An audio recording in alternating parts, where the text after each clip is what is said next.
Me llamo Marina, tengo 37 años y vivo en Bilbao.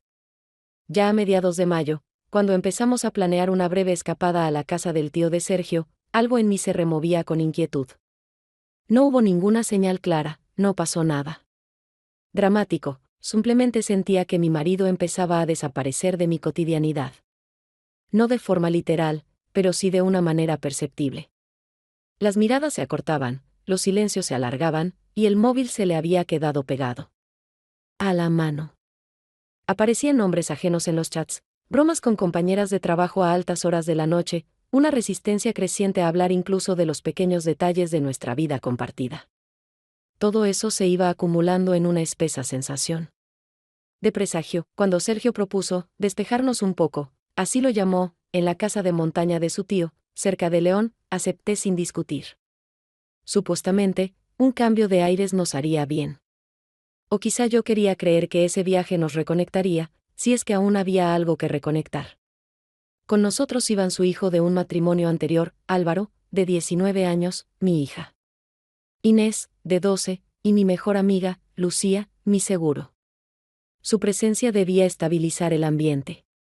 Como si una tercera persona, sin implicaciones emocionales, pudiera mantenernos a flote si empezábamos a hundirnos. Sabía bien que entre Álvaro y yo siempre había habido un muro. No hostilidad, simplemente distancia. Casi no hablábamos, y cuando lo hacíamos, era de forma formal. No tenía quejas, él era el hijo de mi marido, de otra realidad. Y aunque llevábamos ya varios años bajo el mismo techo, seguíamos siendo prácticamente desconocidos. Irónicamente, Inés siempre había logrado conectar mejor con él que yo. Salimos un sábado por la mañana. El cielo estaba nublado y lloviznaba un poco, un paisaje típico del mayo vasco. El coche iba lleno, pero no había calor humano. Sergio conducía en silencio, respondiendo de vez en cuando a mensajes sin detenerse. Yo iba a su lado, mirando el paisaje sin verlo. Inés dormía en el asiento trasero, con la cabeza apoyada en el hombro de Lucía. Álvaro, del otro lado, miraba por la ventana. Con auriculares puestos, pero sin música, lo noté de reojo.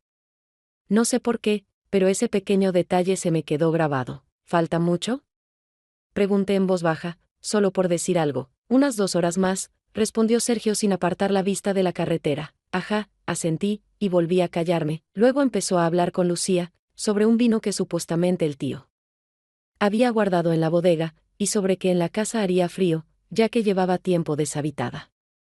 Yo escuchaba sin involucrarme. Lucía reía, pero percibía en su risa un matiz forzado. Ella sentía la tensión tan claramente como yo, solo que no la verbalizaba. Más tarde, cuando paramos en una gasolinera, Inés fue al baño y Sergio se quedó en el coche. Lucía fue a comprar café. Yo me encontré al lado de Álvaro, junto a la máquina de café. «Te ha cambiado la voz», dije de pronto, sorprendida yo misma por mis palabras. Él se encogió de hombros. «Todos lo dicen, hace mucho que no hablamos», añadí tras una pausa. «Es verdad. Quizás sea mejor así», soltó él, no con rudeza, pero sí con firmeza. No dije nada más. Pero su tono se me quedó clavado durante el resto del trayecto. El camino se alargó, no por los kilómetros, sino por la atmósfera que se expandía entre nosotros como la niebla en la montaña. El coche avanzaba por la carretera, silencioso y tenso, pero fue en algún punto después de Burgos cuando se produjo la primera grieta inesperada en mi percepción de Álvaro. Estaba sentado junto a Lucía e Inés, a quien entretenía con historias absurdas sobre residencias universitarias y profesores que usan chanclas en invierno. No esperaba ese tono de él, ligero, tranquilo, incluso atento. Inés reía, Lucía aportaba algún comentario irónico, y yo, por primera vez en mucho tiempo, no escuchaba las palabras, sino la dinámica. Cómo cambiaba la entonación, cómo miraba a Inés, no como a una niña molesta que había que soportar, sino como a una hermana menor a la que uno quiere proteger. Me costaba admitir que ya no veía a Álvaro solo como el hijo de otro, que había llegado a mi casa junto con Sergio, sino como una persona aparte, alguien que empezaba a ganarse mi respeto. No era perfecto, conservaba esa sombra de apatía adolescente, pero a la vez poseía una presencia que hacía falta incluso entre los adultos de nuestra casa. Un poco más tarde, cuando paramos junto al arcén porque Sergio dijo que tenía que revisar el mapa, aunque en realidad estaba absorto en el chat del móvil. Bajé a estirar las piernas. Álvaro también salió, y no dijo nada, pero el silencio con él no pesaba. Sentí que no intentaba llenar el espacio con palabras para parecer más maduro o interesante, como hacen algunos chicos de su edad. Simplemente estaba allí. Y a veces. Eso basta. Sergio volvió al volante sin dar explicaciones. Su mirada se deslizó sobre mí, pero se detuvo en algún punto más allá de mi hombro. Quise preguntarle algo, aunque fuera si nos habíamos perdido, pero me contuve. En esa contención. Me di cuenta, habíamos vivido los últimos meses. No gritaba, no discutía, no se alejaba de forma evidente, solo se distanciaba cada día 1 milímetro más. Y cada milímetro, yo lo sentía. Media hora después, ya casi llegando, Sergio frenó bruscamente al entrar en un camino forestal. Se bajó, miró el coche y murmuró algo sobre ramas en el camino. Álvaro también bajó y le ayudó a apartar algunos troncos. No hablaron, pero actuaron con coordinación, sin conflicto, sin órdenes. Noté cómo Álvaro se posicionó instintivamente entre Sergio y la carretera, como si quisiera protegerlo del tráfico. Un detalle, sí, pero uno de esos que uno capta cuando está intentando ver más allá del comportamiento superficial. Ese momento, cuando Inés volvió a recostar la cabeza sobre mi hombro y Álvaro movía en silencio una rama pesada que bloqueaba. El paso se quedó grabado en mi memoria. No porque fuera extraordinario, sino porque mostraba que, bajo la aspereza de lo cotidiano, a veces germina algo verdadero. Cuando finalmente divisamos el tejado de piedra de la vieja casa entre los árboles, pensé, sin saber por qué, que este viaje sería el comienzo de algo que aún no estaba lista para nombrar. Pero algo ya había cambiado, y no solo en Álvaro. La casa parecía estar ahí desde antes de que cualquiera de nosotros naciera: muros de piedra maciza, ventanas estrechas, contraventanas de madera que se mecían levemente con el viento, y un tejado que nadie había reparado en años. Por dentro, todo parecía en orden, al menos en apariencia. Los objetos estaban en su sitio, como si el dueño hubiera salido un momento y estuviera a punto de regresar. Nos instalábamos, e Inés escapó enseguida al desván, donde había una ventanita y algunos libros viejos. Álvaro entraba las maletas en silencio, sin implicarse en el proceso, pero con esa atención callada que a veces dice más que una pregunta. Mientras tanto, Sergio descorchó una botella de vino sin dar ninguna explicación sobre el plan para la noche, murmurando para sí mismo: hay que relajarse un poco, ¿no? Esa noche bebió más de lo habitual, aunque nadie lo convirtió en drama, al menos, no de forma explícita. Se relajó de forma ostentosa, sentado en un sillón viejo. Despatarrado, como si todo le perteneciera, incluso nuestros estados de ánimo.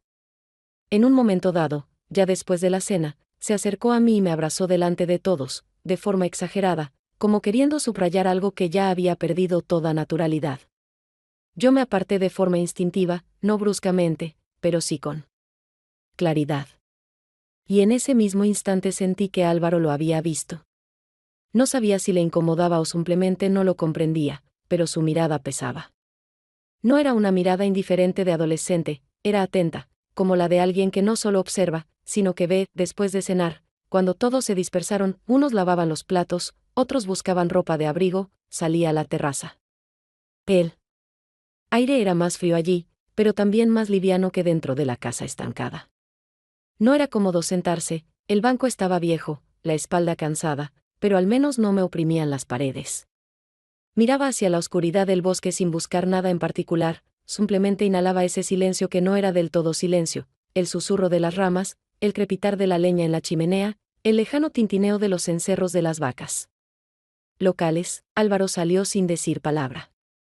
En las manos traía una manta, que me extendió sin preguntar si tenía frío. Acepté su gesto sin comentarios. No hablamos, no por incomodidad, sino porque las conversaciones que tendrían sentido eran demasiado complejas como para empezarlas con frases vacías. Su presencia no presionaba, al contrario, tenía algo inesperadamente reconfortante, una comprensión silenciosa que demostraba que los límites entre las personas no siempre se marcan con palabras. Esa manta, un simple trozo de lana, abrigaba más de lo esperado, no por el calor físico, sino porque me la ofreció no por costumbre o por obligación, sino con atención. Y por primera vez en mucho tiempo no me sentí completamente sola, no porque alguien estuviera físicamente a mi lado, sino porque alguien me había visto. A la mañana siguiente, el día comenzó con ese tipo específico de silencio que no se debe a que todos estén dormidos, sino a que nadie quiere ser quien inicie una nueva ronda de interacción. Me desperté temprano. En la cocina ya estaba Lucía, con una taza de café y una mirada perdida que no se fijaba en nada concreto. No dijo nada mientras yo servía agua, pero en cuanto quedamos solas, su voz sonó demasiado baja como para hacer un simple «buenos días». Anoche vi a Sergio cerca del establo, dijo sin cambiar de tono, como si hablara del clima. No. Estaba solo. Y esa chica, claramente no era de los nuestros. Quise responder algo, negar, preguntar, al menos reaccionar de forma lógica, pero lo único que pude hacer fue respirar un poco más hondo y quedarme callada. Las palabras en mi cabeza se enredaban en un nudo que no se desata con lógica, porque en el fondo yo ya sabía la respuesta. No fue una revelación, más bien, la confirmación de aquello que me había negado a aceptar desde Bilbao. Todo el día transcurrió en un extraño modo en el que cada uno trataba de comportarse, como siempre, aunque todos percibían claramente que ya nada era como antes. Sergio no hizo nada por aclarar la situación, al contrario, se comportaba con una ligereza desconcertante, como si no hubiera pasado nada relevante. Álvaro pasó casi todo el día cerca, no de forma insistente ni con gestos llamativos, pero lo suficiente como para que yo lo notara. Ayudaba a Lucía a llevar agua del pozo, me preguntaba si necesitaba ayuda con las contraventanas que no cerraban bien. En sus gestos había más que simple cortesía, había un deseo de apoyar, sin invadir. Y me descubrí esperando esos pequeños momentos, no porque buscara algo en él, sino porque su honestidad tranquila contrastaba tanto con la nerviosa indefinición que exudaba mi marido. En un momento estaba sentada en las escaleras junto a la casa, intentando ocuparme de pequeñas tareas, limpiar los zapatos de Inés, recoger basura junto al cobertizo, y justo entonces Sergio, al pasar por ahí, soltó: últimamente te noto cansada. ¿Será que los jóvenes te tienen estresada? No. Respondí, no porque no tuviera nada que decir, sino porque cualquier respuesta me habría parecido demasiado pequeña frente a lo que realmente sentía. Pero noté que Álvaro, que justo en ese momento pasaba con un cubo de agua, se detuvo de golpe. No se volvió, no dijo nada, pero su cuerpo se tensó. Esa noche todos estaban en la cocina, cada uno en lo suyo. Lucía me miraba más tiempo del necesario. Inés dibujaba algo en una servilleta, como si sintiera la tensión pero sin entender su origen. Sergio parecía convencido de que todo se había resuelto con su actitud despreocupada. Pero yo ya no sentía ni siquiera enojo hacia él. Solo un vacío, en el que poco a poco comenzaba a filtrarse algo más, algo incomprensible, pero vivo. Después de una mañana inquieta y una noche que no dejó ni ganas de hablar ni de mirar a los ojos a quienes nos rodeaban, decidimos salir a caminar por el bosque, no tanto por el aire fresco o por mover el cuerpo, sino como una forma de huir del peso que se había instalado en las paredes de la casa.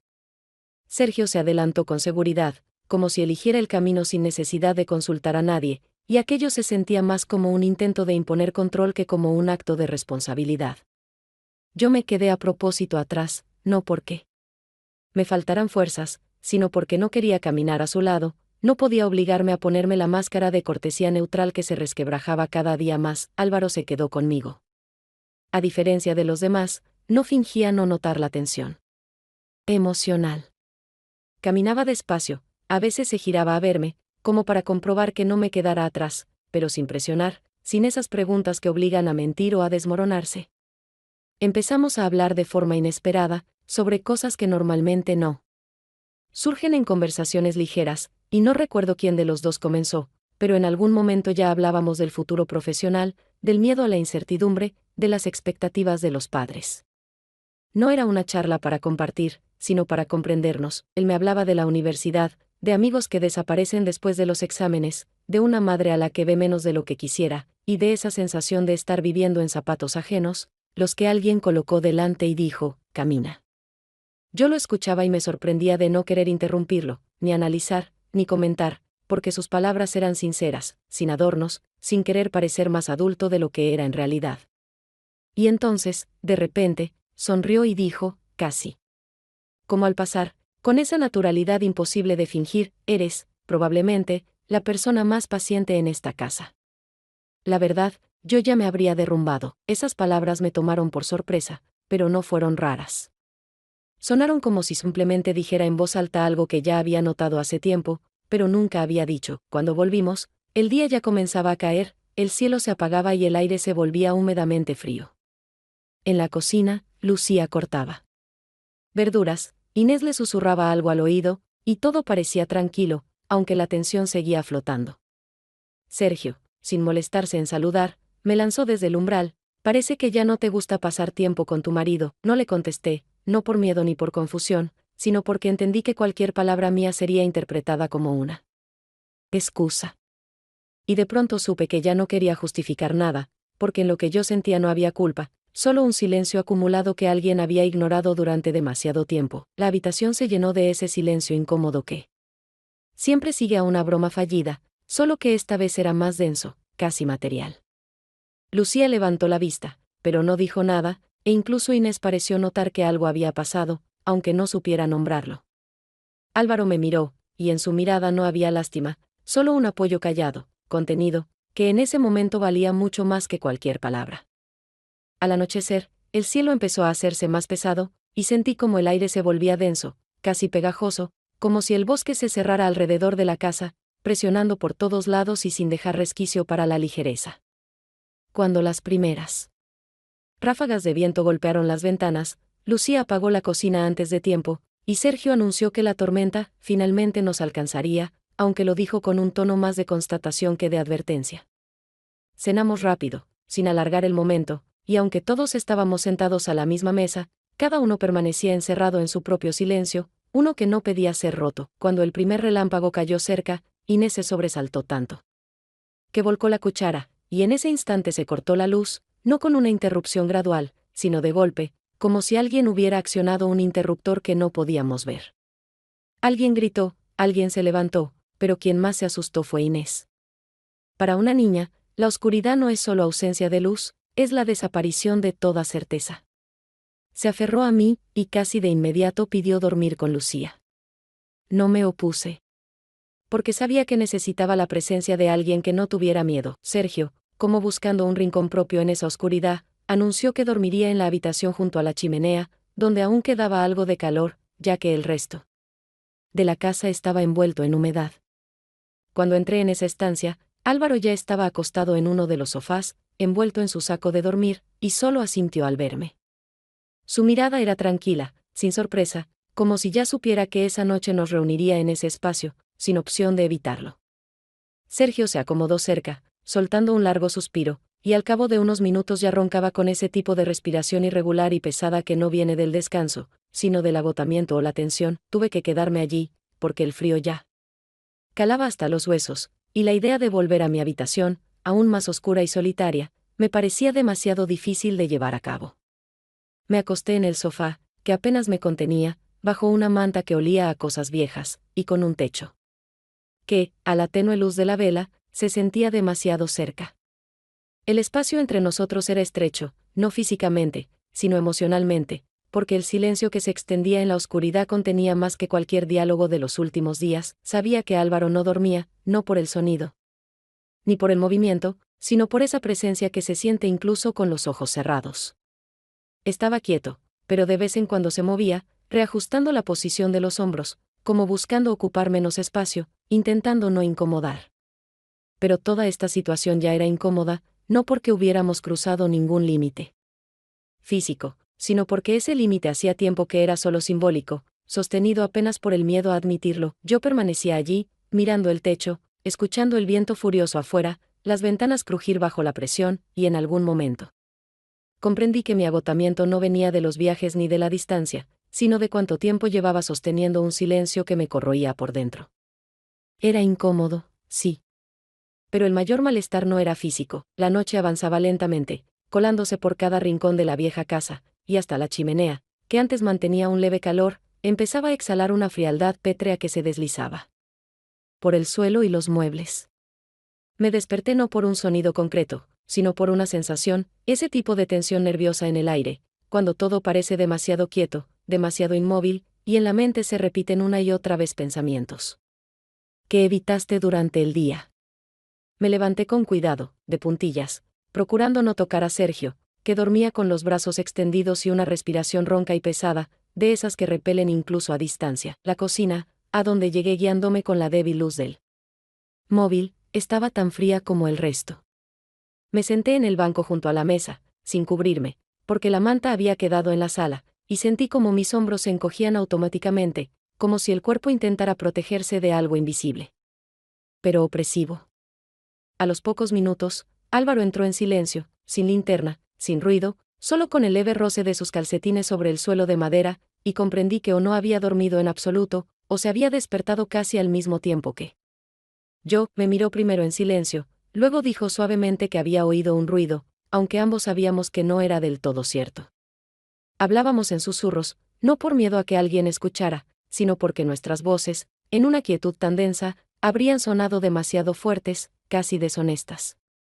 Le confesé que me sentía sola, incluso rodeada de gente, y no lo dije con dramatismo ni con intención de buscar comprensión, fue más bien una constatación, algo ya asumido, como el té sin azúcar o el silencio en la mesa. Álvaro me escuchaba con atención, sin interrumpir, sin intervenir, y cuando terminé, simplemente asintió, mirándome no solo a mí, sino a través de todas esas capas de silencio con las que yo llevaba tiempo intentando protegerme. Y entonces sus labios tocaron los míos. No fue porque alguno de los dos lo hubiera planeado, ni por un deseo consciente de cruzar un límite, sino porque en ese momento ambos sentimos que los límites habían dejado de ser tan claros. No fue un impulso, fue otra cosa, un gesto instintivo, que surgió entre las palabras. Ocurrió sin prisa, con ese temblor interno que solo se da cuando uno no teme las consecuencias, sino el significado del instante. Yo no respondí de inmediato, pero tampoco me aparté, y quizá en ese momento hubo más sinceridad que en todo mi matrimonio de los últimos 6 meses. Cuando el momento terminó, no lo miré a los ojos, porque eso habría significado aceptar todo lo que acababa de pasar entre nosotros. Solo susurré, esto no pasó, y él asintió, sin discutir, aunque en su mirada no había negación, sino aceptación de que ambos conocíamos la verdad. Volvimos a la sala, nos acostamos como antes, cada uno en su lado, con la misma distancia entre los cuerpos, pero ahora entre nosotros había algo más, algo denso, casi tangible, aunque ninguno se moviera un centímetro. En la oscuridad volvimos al silencio, pero ese silencio ya no era una defensa, era el reconocimiento de que habíamos entrado en una zona de la que ya no había regreso a la calma habitual. La mañana después de esa noche no fue tranquila ni habitual, aunque por fuera todo parecía igual, la misma tetera que tardaba en hervir, los mismos movimientos lentos de Inés, que con los ojos medio cerrados buscaba el desayuno, e incluso Sergio, que pese al cansancio en sus facciones, se comportaba con seguridad, casi con una calma forzada. Pero yo me desperté con la sensación de que mi piel se había vuelto más fina, como si cualquier roce pudiera dejar un moretón.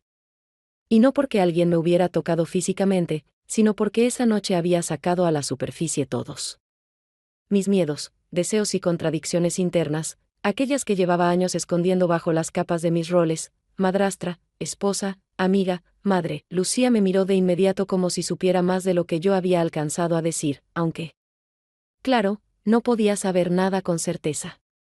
Me preguntó si todo estaba bien, y su tono era demasiado ligero, demasiado normal, como para ser casual. Le respondí de forma evasiva, con esa misma entonación con la que uno tapa grietas, no con pintura, sino con cinta adhesiva. Su mirada se detuvo en mí más tiempo del necesario, pero no dijo nada más, solo tomó su taza y fue hacia Inés, que le murmuraba algo, seguramente sobre la tormenta o algún juego que había inventado en el desván. Sergio actuaba como siempre, preparaba café, hablaba de qué cosas faltaban por comprar en el pueblo, y bromeaba con su hija. Pero sus miradas eran más punzantes, aunque no directas, como si no me mirara abiertamente, pero analizara algo en mis gestos, en los pequeños retardos del aliento. Lo sentía igual que uno siente una cámara oculta, en teoría eres libre. Pero cada movimiento tiene un precio. Álvaro se mantenía al margen, no porque quisiera alejarse, sino porque comprendía que incluso su presencia silenciosa podía resultar demasiado evidente. No evitaba mi mirada, pero tampoco la buscaba. Ayudaba con la leña, barría junto a la entrada, rebuscaba entre las cajas del desván, y su exceso de ocupación decía una sola cosa: estaba intentando mantener una distancia que nos protegiera. A ambos, después del almuerzo, cuando Inés se quedó dormida en un sofá viejo en la esquina del salón y Sergio salió a llamar a algún familiar, Lucía se acercó a mí con un plato en la mano, como si fuera por mera casualidad, como si solo estuviera pasando los trastos. Pero al acercarse, me dijo en voz baja, lo que parece una pequeñez, suele ser el mayor error. Su voz no sonaba a reproche, era baja, incluso suave, pero esa frase no era una pregunta. No le pregunté a qué se refería exactamente, ¿por qué? No hacía falta, sabía que había sentido algo, o visto, o tal vez simplemente intuido. A veces basta con una mirada para saber que una línea fue cruzada. Sus palabras se me clavaron como una aguja, de esas que no duelen al principio, pero luego te recuerdan su existencia con un pinchazo lento. Intenté contenerme, pero sentí como la garganta se me apretaba y las lágrimas brotaban, no por culpa, ni por vergüenza, sino por ese vacío agotado que había crecido tras tantos meses de silencio. Lloraba no en voz alta, sino con sinceridad. Por primera vez en mucho tiempo, no porque alguien me hubiese herido, sino porque al fin aceptaba que no podía más con esa doble vida emocional. Álvaro entró en la cocina casi en ese momento. Me vio así y se detuvo en seco junto a la puerta. No dijo nada, no se acercó, no hizo ningún gesto. Solo se quedó allí unos segundos, y fue suficiente para que la tensión se hiciera aún más pesada. Comprendí entonces que el peso del silencio, que yo había elegido como refugio frente a la catástrofe, se había convertido él mismo en el catalizador. Ese silencio que debía protegerme, se había vuelto veneno que ya no podía contenerse. La noche siguiente, cuando ya nadie esperaba. Conversaciones intensas y todos en esa casa parecíamos haber aprendido a esquivar miradas, evitar frases directas y esconder lo verdadero detrás de gestos domésticos. Sergio, de forma repentina y sin un motivo claro, montó una escena. No fue una explosión emocional ni una conversación razonada, sino uno de esos ataques pasivo-agresivos que él solía practicar cuando sentía que perdía el control, pero no quería admitir su debilidad. Entró en la cocina, donde yo estaba, junto a la estufa, y con un tono que parecía más dirigido a las paredes que a mí, soltó: ¿Estás tan cansada de vivir con nosotros? Quizá ya es hora de encontrar a alguien más joven, más enérgico, que no se irrite por calcetines viejos o por las manías de siempre. Sus palabras se quedaron flotando en el aire, y sentí como hasta Lucía, que estaba en el fregadero lavando algo, se quedó inmóvil, sin terminar el gesto. No fue un escándalo, no gritó, no rompió nada, no me acusó directamente, pero en cada palabra se notaba el resentimiento, los celos y el miedo de quien siente que algo se le escapa de las manos, y no sabe cómo detenerlo. Álvaro lo oyó todo. Justo regresaba de un paseo y estaba en el umbral cuando esa frase, aunque no dirigida a él, le golpeó como si lo fuera.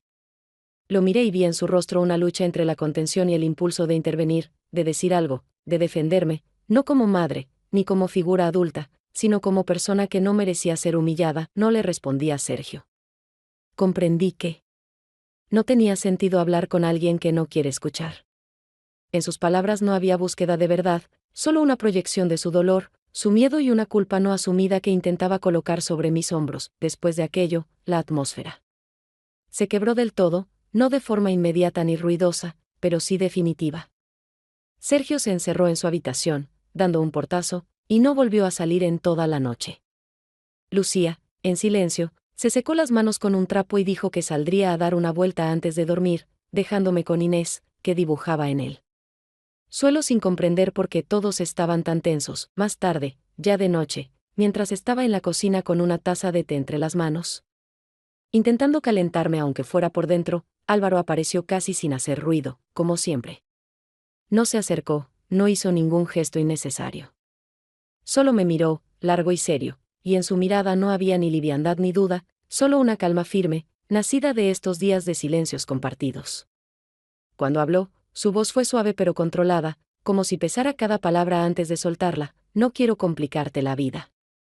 Si hace falta, desaparezco. Solo dímelo. Sus palabras me atravesaron, no porque no lo hubiese pensado antes, sino porque él expresó lo que yo no me atrevía a formular ni en mi mente. No le respondí de inmediato, no porque no supiera qué decir, sino porque ninguna posible respuesta me parecía del todo honesta. Me quedé allí, apretando la taza ya fría, mirando el espacio entre nosotros, ese que se había llenado en pocos días no solo de silencio, sino también de confianza, culpa, pensamientos prohibidos y sentimientos no dichos. Álvaro también guardó silencio. Pero no fue un silencio que presionara, era un espacio abierto, en el que cada uno debía tomar su propia decisión. Y quizás fue justamente en esa pausa demasiado larga donde perdimos la oportunidad de decirnos algo que podría haber cambiado el rumbo de toda esta historia. A la mañana siguiente, salimos de la casa temprano, incluso antes de la hora habitual en que solíamos despertarnos esos días, y nadie preguntó por qué tanta prisa, porque todos lo entendimos perfectamente. La atmósfera entre nosotros no crujía por palabras duras, sino por la certeza de que ya no quedaba nada por decir que no sonara fuera de lugar. Sergio hacía las maletas en silencio, y en cada uno de sus gestos se notaba un único objetivo: sentarse al volante cuanto antes, encender el motor y marcharse de ese lugar que ya no representaba descanso ni unidad. No dirigió palabras ni a mí ni a Álvaro, solo le preguntó brevemente a Lucía si todo estaba en el maletero, y luego siguió con lo suyo, sin mirar atrás. Inés no decía nada. Evitaba las miradas, como si temiera que al mirar a alguien entendiera más de lo que debía.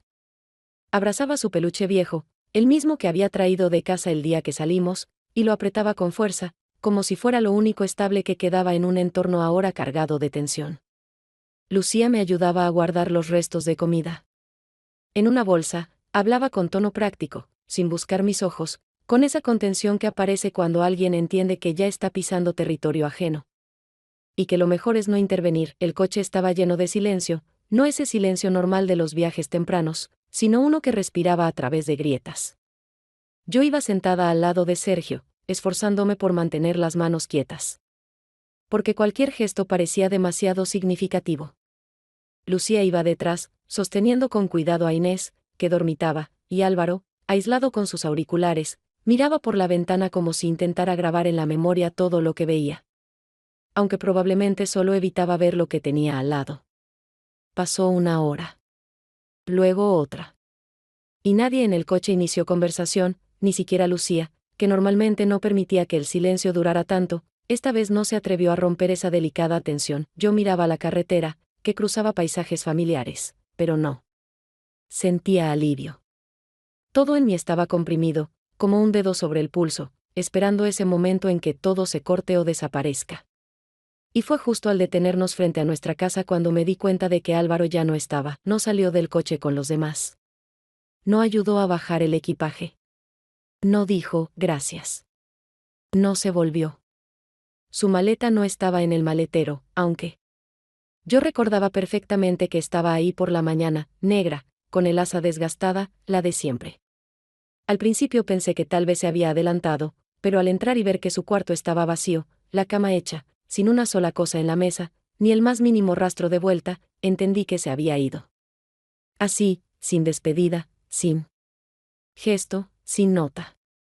Se marchó tan silenciosamente como se había acercado a mí en esos días, más que nunca antes. Esa misma noche, Sergio, sin dar explicaciones, me dijo que dormiría en casa de su hermano. Ni siquiera preguntó si me parecía bien, no intentó abrir conversación, solo me lo informó, como venía haciendo últimamente con todo lo importante. No se llevó una maleta, no sacó ropa del armario, y por eso comprendí, no se iba de él. Todo. Solo desaparecía un tiempo, como quien necesita justificarse a sí mismo un día más, una semana más, un mes más. Lucía se quedó conmigo en la cocina. Se sentó enfrente, con una taza de té ya frío entre las manos, y miraba por la ventana sin decir nada. Hasta que, sin apartar la vista, pronunció en voz baja, con firmeza: lo que viene después es tu responsabilidad. Solo tuya. Sus palabras no eran un juicio, ni llevaban lástima. Pero cortaban con más precisión que cualquier verdad. Y fue entonces cuando entendí que todo ya había pasado: el silencio, las huidas, las rupturas. Ahora, todo dependía de lo que yo hiciera con eso. Han pasado 2 meses, pero sigo sin encontrar paz. Las noches son todas iguales, oscuras, silenciosas, con esa sensación persistente de algo inacabado. Sergio no volvió, aunque dejó sus cosas, como si se negara a cerrar la historia. Su ausencia pesa, pero no duele, simplemente se volvió rutina. Álvaro tampoco dio señales. No esperaba nada, o eso me repetía, pero la pregunta, ¿y si?, no me dejaba pasar frente a su antigua habitación. Aún me aprieta el pecho. Lucía también se alejó, sin reproches, pero marcando distancia. Y aunque con Inés todo parece normal, incluso ella siente la capa de silencio que se ha instalado entre nosotras. Hace poco me preguntó por su padre. Le dije que a veces los adultos no se entienden. No mentí, pero tampoco dije toda la verdad, no conté a nadie lo de aquella noche. No por vergüenza, sino porque no tengo fuerzas para una mirada más. Ese silencio se volvió parte de mí. Un beso no cambia el mundo, pero revela zonas que una preferiría no ver. No fue pecado, pero fue una verdad difícil de perdonarme, ahora. Solo vivo. Sin ilusiones, sin dramas. Y al mirarme al espejo, ya no busco a la mujer que fui. Solo a la que quedó.